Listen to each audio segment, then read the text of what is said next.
You know that feeling, right? That 1 week a year when everything just feels off.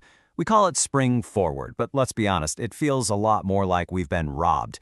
It's this bizarre, self-inflicted heist we all participate in, so let's dig into what's really going on. I mean, it's kind of wild when you think about it. We, as a society, just decide that the sun is going to rise an hour later, and then we act surprised when our bodies, which are tuned to these ancient, powerful rhythms, don't just immediately get on board. So what is actually happening inside our brains, in our bodies, during this 1 hour time jump? We're going to crack this case wide open. We'll identify the target of the heist, we'll look at the real-world damages, and I'll even give you a solid defense plan. All right, first things first. To understand the crime, you've got to understand the target. And what's being targeted here is an incredibly valuable, amazingly complex system inside every single one of us. Okay, get ready for this name? The suprachiasmatic nucleus. Let's just call it the SCN. It's this tiny, tiny group of neurons, about 20,000 of them, tucked away in your brain. But don't let its size fool you. This is the master clock, the central computer for your body's sense of time. And it is ground zero for the daylight saving heist. Think of your SCN as the conductor of your body's orchestra. It has a few critical jobs. First, it uses light, especially morning sunlight, to set its tempo for the day. Then it sends out signals to nearly every cell in your body, telling them what time it is. And maybe most importantly, it's in charge of the hormones that make you feel awake or sleepy. And that hormonal control is like a daily tug of war. See, in the morning, your SCN calls for cortisol. That's your get-up-and-go hormone. Then, as it gets dark, it cues the release of melatonin, which is your time-to-wind-down hormone. It's a beautiful, balanced system, until we come along and just yank the clock forward an hour. And look, this isn't just about feeling a bit groggy one morning. This is a real biological shock to the system. You're basically giving yourself a case of jet lag without ever getting on a plane. For days or even weeks, your internal clock is fighting with the clock on your wall. But here's where the crime gets way more specific. This heist isn't just stealing an hour of your day. Oh no, it's robbing you of the single, most valuable, most restorative part of your entire night's sleep. We've all been there, haven't we? You try to do the responsible thing.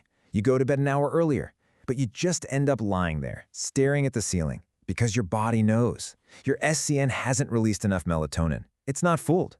It knows it's not bedtime yet. And this is the real jewel that gets stolen in the heist, your REM sleep. Rapid eye movement sleep is so much more than just dreaming. It's your brain's nightly maintenance crew. It's when you process emotions, lock in memories, and work through problems. And the most crucial, longest cycles of REM sleep, they happen towards the very end of your sleep. So when that alarm blasts you awake an hour earlier than your body is ready for, you're not just losing 60 minutes. You are specifically chopping off that vital final block of REM sleep. It's like stopping a movie right before the big finale every single time. Okay, so we've seen how this hits us personally. But what happens when you multiply that feeling by millions and millions of people, all at the same time?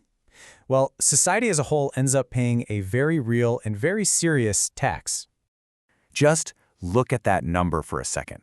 A 24% increase in heart attacks. That's not a typo. It's a well-documented spike that happens on the Monday right after we spring forward. It's a direct, measurable result of the intense stress this change puts on our bodies. And this chart really puts it into perspective. You've got your average Monday, and then you've got the Monday after the time change.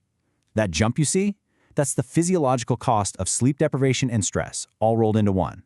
It's a powerful visual of just how deeply our sleep is connected to our physical health. And the danger isn't just internal. That brain fog we all complain about, it spills out into the real world. Research consistently shows a jump in traffic accidents and on-the-job injuries in the days following the shift, all because we're less alert and our reaction times are slower. This quote just says it all, doesn't it? That split second where your brain feels like it's buffering. For most of us, it's just a weird passing feeling. But if you're behind the wheel of a car or operating machinery, that 1 second can be absolutely catastrophic. So, after all of this evidence, the health risks, the safety issues, you have to ask, why on earth do we keep doing this? Well, to understand the motive for the heist, we have to look at its origin story. And trust me, it's probably not what you think. You're not gonna believe this, but the modern idea started with an entomologist, a bug collector, who just wanted more light in the evening to find insects. Seriously, It didn't actually get put into practice until World War I, when Germany adopted it to save coal. What's completely missing from that story? Any consideration for human biology. What this whole system creates is a condition that sleep scientists now call social jet lag. It's that constant, grinding mismatch between your body's natural clock and the demands of your job or school schedule. And daylight saving time? It's like a sudden, massive, government-mandated dose of social jet lag for everybody, all at once. Okay, so we've investigated the crime, we've assessed the damage, and it all sounds pretty bad.